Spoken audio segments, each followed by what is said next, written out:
Hey, what's up everybody? Hope you're doing great. It's that time of year, time to get our seeds started. And to be fair, actually, I started many of my seeds even earlier in the season. Our tomatoes and peppers got started early in January, but don't worry, there's still plenty of time. If you live in a nice warm climate like we're at here, we have a very long growing season for the summertime, maybe 6 months or so, give or take. Now other people maybe have a much shorter season, so it's even more crucial that you get your timing right on planting your seeds. But anyhow, in today's video, I'm going to show a little bit about our seed setup here in our classroom. We're here, I'm a teacher, I teach horticulture to our youth, to our teenagers. And like I said, it's that time we're starting seeds, and so I'm going to show you a little bit in this video, maybe some of the best practices for getting some of your seeds started. It's actually really easy. If you haven't grown from seed before, talk to somebody who has. You probably can learn a lot from their experiences. Hopefully you'll learn a little bit from this video, and if you do, please like that video, share it out to those around you, and maybe even subscribe if you don't mind. We'd love it to have you back here. But without further ado, let's just get right to it and dig right in. First things you're going to need when you're starting your seeds is a really good seed starter mix. Now, most of your nurseries are going to have this, and they're all a little different, but they're all kind of have similar qualities. This is a seed starter that we got here for some of our seeds. You'll notice the soil is well broken down, it's light, it's fluffy, and what it really is made up of is Canadian sphagnum peat moss all ground up. There's some perlite in there, a little bit of gypsum, and a little bit of dolomite lime to adjust the pH. But mostly it's just peat moss and perlite. The peat moss helps absorb a lot of moisture, and the perlite helps hold a little bit of air inside that soil mix. Now, one of the things that you'll see people do online, and it's always a great thing whenever I see this, I go, okay, they've grown from seeds before, is this soil mix sometimes can come out dry sometimes, very dry.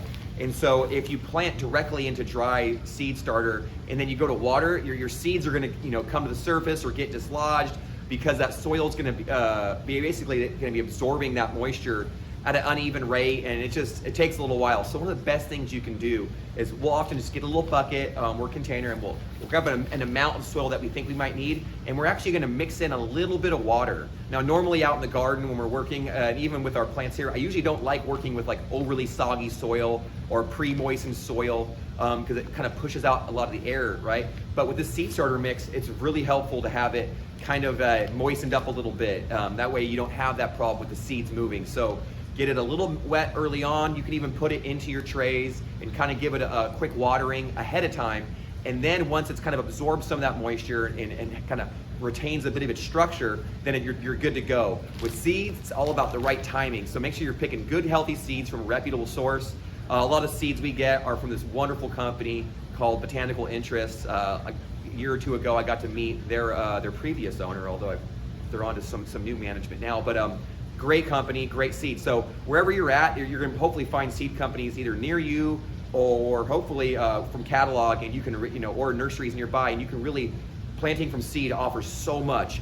Greater selection, greater variety, economically better. So if you want to have a nice big healthy garden, but you don't want to have to go out and spend big bucks on grabbing transplants that are already kind of marked up, start with seed. A little bit of seed starter mix, maybe some old containers. You can get trays. There's many different trays and seed starting trays you can get. Really depends on how many you're going to grow and how serious you are. If you're a first timer, you can literally start with an old cup of noodles with some holes popped into the bottom. But we use trays here at first. We'll put them in little seed starter trays, and then once they get big enough, we'll upgrade them, and I'll show you a little bit about that in a moment.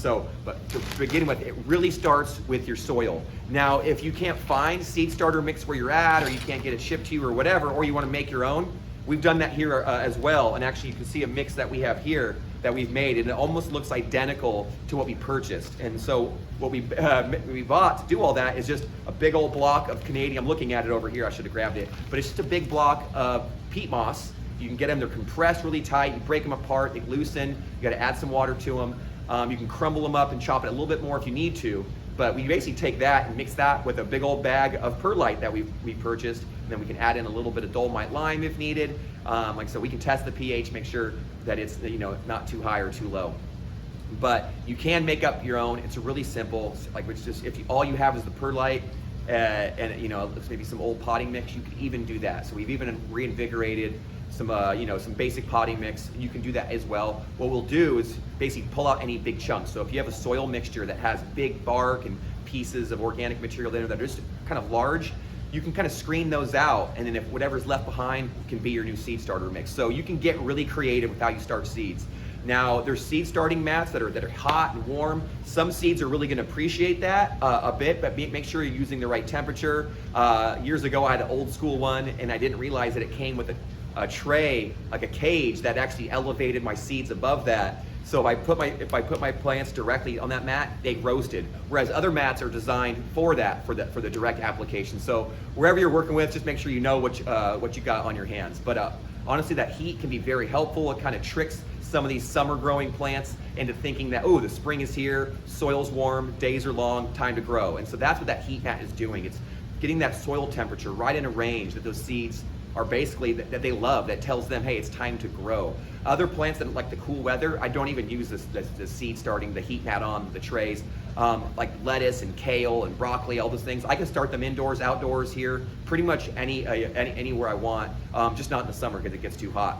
But for those cool season crops, basically no heat mat required. They'll sprout really quick and I can get them out in the garden as needed. But for the summer crops, it can be really helpful, especially for the peppers and tomatoes. But you'll find not all crops really require it, especially if you're direct seeding or transplanting at warmer times of the year. I'll just start them in trays out in the greenhouse or out in the patio. So there's a lot of flexibility with starting seeds. And what's great is there's so many seeds out there, whether it's ones you're gonna eat, the herbs and vegetables and all that, or just beautiful flowers. There's so many options when it comes to seeds. So I highly suggest that you consider it if you're gardening, growing, or considering it, because it just really opens up a lot of possibilities, creates some flexibility for you.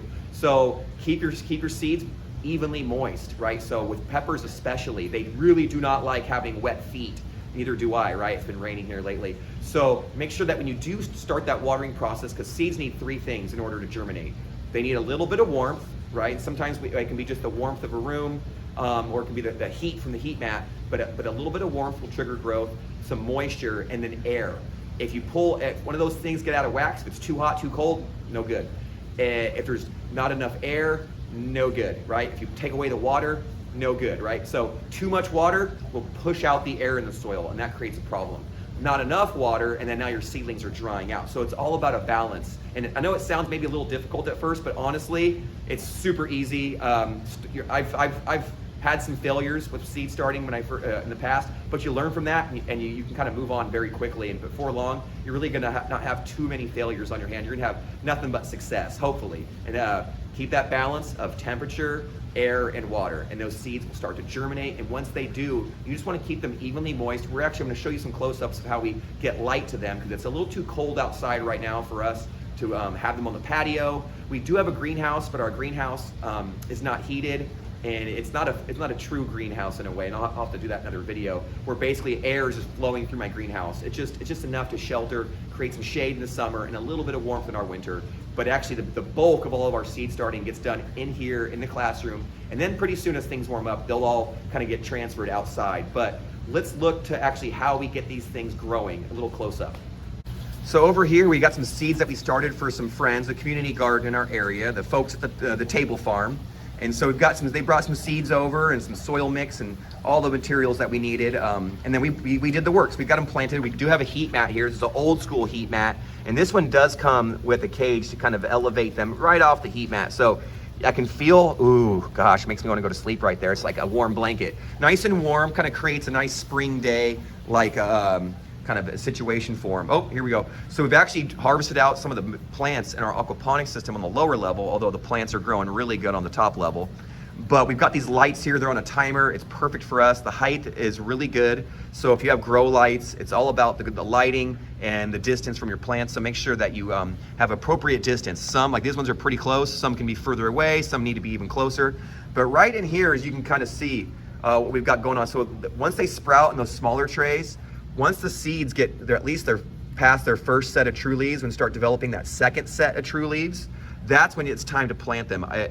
If they still just have their basic little cotyledons and nothing else, it's not the best time to transplant them. So you can always wait a little longer, let the plants develop a little bit more to get them from the small trays into these containers. Now these are 3.5-inch pots. You can do them in 4-inch. You can, there's a lot of different sizes, but for us this is a good size just so we can pack them in So here you can see, of course, tomatoes. We've got Sweet 100s. We've got Cherokee Purples, Sun Golds, Ace 55.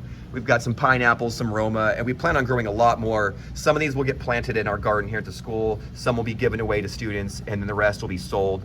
We got some shishito peppers here. And so you can see, if this seedling here was any smaller, I probably, I'm not a big fan of it. You can see its cotyledons are right here, the seed leaves. And then now the true leaves are starting to form. And it's just giving them a little time in that first tray is good. And then before you transplant it to this point. Now, I haven't even fertilized them yet. If you are just really eager, just make sure just really go mild, dilute it. We use all organic fertilizers for our plants here, especially the ones that we're gonna eat. Some of our house plants, we maybe use a slow release synthetic, but all the stuff in our garden, outside, we're using organic methods only. So if you're gonna feed these seedlings early on, you can use some organics, but just make sure it's well broken down, it's diluted, and just give them a very small amount. And as they get bigger and larger, of course, you can give them a little bit, you can just give them more, but the concentration is really important. So now they're off the heat mat. They do have the lighting here. We're keeping them evenly moist. Now, like I mentioned earlier, when I've had peppers in the past, I've killed them from over-watering them.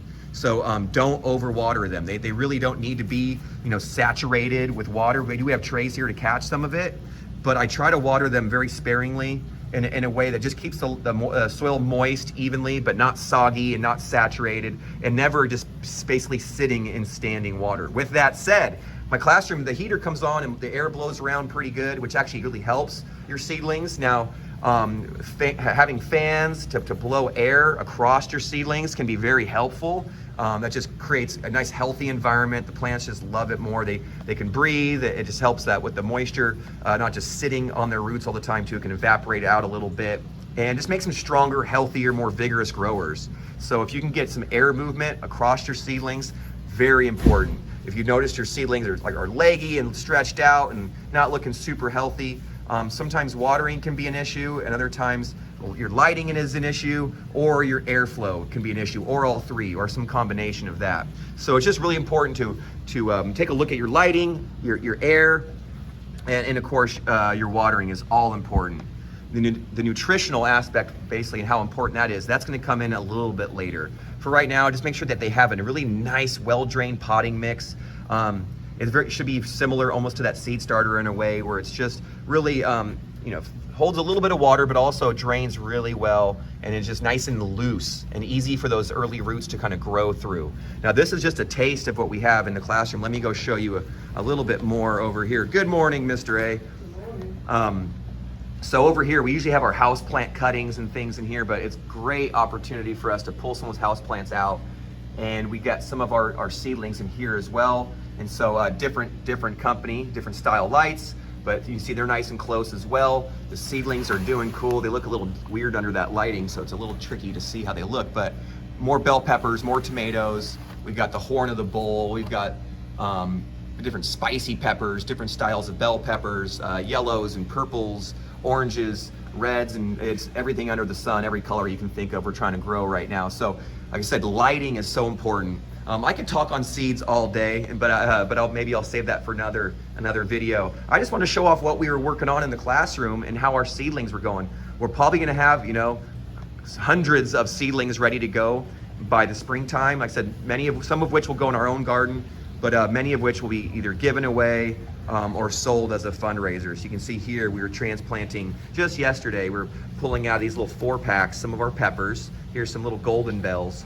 And you can see right here, so these ones, honestly, normally if I wasn't pressed for time, I would wait. See how these ones just have their basic little cotyledons out, and they haven't really developed fully yet. So waiting till they're about this size, honestly, to transplant from this to that is best. You have just less, because when they're so small, their root system is very delicate. You'll notice it when you pull them out.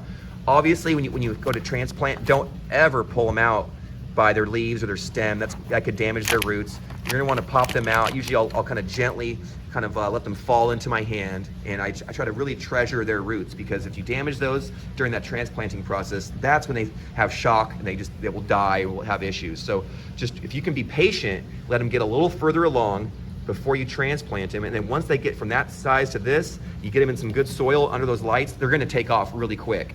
And as things warm up outside, then we'll be ready to go for maybe an outdoor planting. Just to give you an idea, this is what it looks like right now outside. So there's our greenhouse. You can see there's no walls on it, so it's warm enough and sheltered enough for a lot of our plants that we grow in there, some succulents and a bunch of other things, and we do some starts in there as well. But we're gonna wait a little bit. But it's raining, it's cold, so we're gonna be doing some work indoors, looking ahead to the future for a wonderful spring planting. Well, I hope you're doing well, garden friends. Happy gardening to you all. If you have questions about growing, gardening, if you have comments about how you do it, we'd love to hear about it in the comment section, so please let us know.